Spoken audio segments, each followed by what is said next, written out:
हर कोई कहता है droppers are one step ahead, but maximum droppers का सिलेक्शन क्यों नहीं होता? कभी सोचा है? आज मैं बताऊंगा वो 10 मिस्टेक्स जो मैक्सिमम ड्रॉपर्स करते हैं जिसके कारण उनका marks 400 to 550। Hello guys, my name is Shubham and I have scored 710 out of 720 in NEET UG 2024 with an AIR of 507।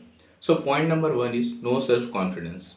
ऊपर से हमने फेलियर भी देखा होता है, ऐसे में सिर्फ सेल्फ बिलीव ही है जो आपको कंसिस्टेंसी दे सकता है। इसके लिए आपको सबसे बढ़िया ऐसा फ्रेंड सर्कल ढूंढना चाहिए जिसमें आपके जैसे प्रॉब्लम को समझने वाले लोग होने चाहिए। आपको रेगुलर उनसे बात करनी है और ऐसे किसी भी इंसान से बात नहीं करनी जो आपको डीमोटिवेट करता हो या फिर डिमोरलाइज करता हो या फिर आपके प्रॉब्लम को ना समझ पाए। इसके बाद जो नेक्स्ट इंपॉर्टेंट पॉइंट है वो है जस्ट फोकस ऑन योरसेल्फ। देखो, पढ़ाई में तो ऐसे सबकी हेल्प लेनी चाहिए, बट अपने रिजल्ट को कभी भी किसी से कंपेयर नहीं करना चाहिए, because every one has different weaknesses and strengths. और सच बताऊं तो तुम्हारा कंपटीशन सिर्फ इतना है कि तुम्हें नीट 2025 में 680 प्लस स्कोर करना है। तो तुम्हारा ध्यान सिर्फ इसमें होना चाहिए कि तुम कैसे अपने मार्क्स को बढ़ाकर 660 670 तक ले जा पाओ। The third one is consistency through out the year. मैं तुम्हें अपनी स्टोरी सुनाता हूँ। जब मैं लास्ट ईयर कोटा में था तो मैंने साल भर पार्ट सिलेबस में इतना अच्छा परफॉर्म किया था कि मेरे सिलेक्शन ना होने के चांसेस निग्लिजिबल थे। बट जैसे ही फुल सिलेबस स्टार्ट हुआ और लास्ट के 2 मंथ्स में मैंने अपनी रिवीजन छोड़ दी, मेरा मार्क्स डायरेक्ट 670 680 से गिरकर 580 पे आ गया। इसलिए मैं ये चीज़ कह रहा हूँ कि लास्ट के टाइम में भी कंसिस्टेंसी अगर आप नहीं छोड़ोगे तो आपके मार्क्स स्टिक रहेंगे और आप बहुत अच्छा स्कोर करोगे नीट में। Next is never limit your preparation.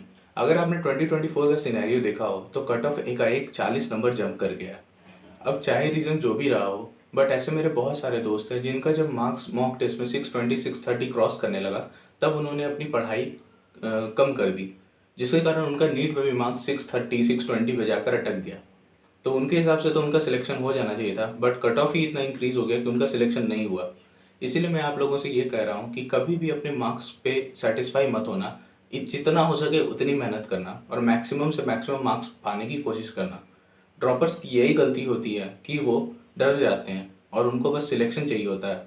But अपनी सोच को बड़ा करो और मैक्सिमम से मैक्सिमम मार्क्स स्कोर करने की ट्राई करो। The another point is sleep cycle and the time table. तो अगर तुम ड्रॉप ईयर में हो तो तुम्हें कोई भी स्ट्रिक्ट टाइम टेबल नहीं बनाना है। हाँ, सही सुना। देखो, अगर तुम्हें नींद ज़्यादा आती है तो तुम भी मेरी तरह कर सकते हो। तुम रात को 1:30 2 बजे तक सोने जा सकते हो और सुबह लेट उठ सकते हो। इसके लिए तुम अपने किसी दोस्त को बोल सकते हो या फिर अपने मम्मी पापा को बोल सकते हो जो तुम्हें उठा दे। और दूसरी चीज़ है, आपको जब भी टाइम मिले तब आप पढ़ना शुरू कर दो। कोई भी नेसेसरी रूटीन बनाने की कोई भी ज़रूरत नहीं है, बस पढ़ाई का टाइम निकलना चाहिए एंड टॉपिक्स कवर होने चाहिए। Point number 6 is analysing your test properly. One of the most important point for any dropper is learning from his mistakes. और टेस्ट पेपर्स को एनालाइज करने से अच्छा और कोई तरीका हो ही नहीं सकता जिससे हम अपने मिस्टेक्स को एनालाइज कर सकें। दैट्स वाई आपको मल्टीपल टेस्ट देने हैं और एक एक करके उसमें जो प्रॉब्लम्स आ रहे हो, जो सब टॉपिक्स वीक हैं आपके, उसको एलिमिनेट करते जाना है और अपने मार्क्स को इंक्रीज करते जाना है। Next one is early syllabus completion and multiple revision. Normal बच्चों के कंपैरिजन में हमने 2 साल का सिलेबस एक ही साल में करना होता है। हमारे लिए जो सबसे इम्पॉर्टेंट चीज़ें होती हैं वो होती है NCERT का मल्टीपल रिवीजन, और इसके लिए ज़्यादा टाइम चाहिए होता है।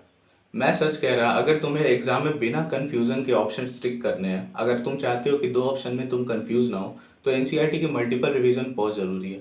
बायोलॉजी में कम से कम तुम्हें 15 से 20 बार रिवीजन करना होगा एंड केमिस्ट्री में तुम्हें कम से कम 7 से 8 बार रिवीजन करना ही होगा। तुम जितनी ज़्यादा NCERT की रिवीजन करोगे उतना ज़्यादा तुम्हें एग्जाम में कम कन्फ्यूज़न होगा क्वेश्चन बनाने में। The eighth point is paper attempting strategy. अगर मैं नीट एग्जाम की बात करूँ तो इसमें 2-3 पॉइंट सबसे ज़्यादा इंपॉर्टेंट रखते हैं।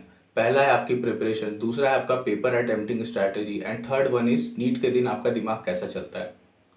आजकल के नीट के पेपर के ट्रेंड को देखते हुए मैं तो यही कहूँगा कि आपको नीट एग्जाम में एक्यूरेसी पे ज़्यादा फोकस करना चाहिए, क्योंकि एक क्वेश्चन भी गलत करने पर आपको एम्स नहीं मिल पा रहा है। सो सबसे पहले आप पेपर अटेम्प्टिंग स्ट्रैटेजी में एक्यूरेसी पे फोकस करो and then move to the speed.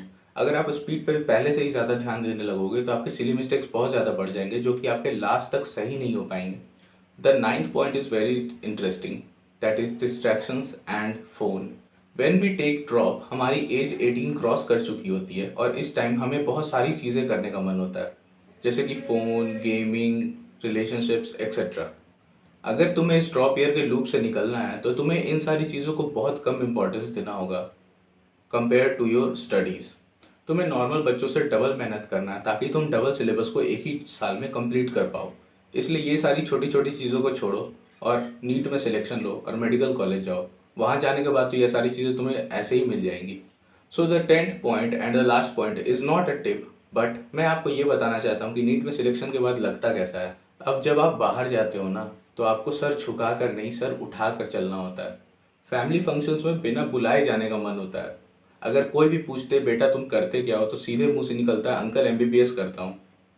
सारे स्कूल के पिछड़े दोस्तों के फ़ोन आने लगते हैं और सब आपसे दोस्ती करना चाहते हैं और सब यही बोलते हैं, भाई भूल तो नहीं जाएगा। और भी बहुत सारी चीज़ें हैं जो आपको सिलेक्शन लेने के बाद ही पता चलेगा। तो लगे रहो और नीट 2025 फोड़ दो। All the best. Thank you for watching my video.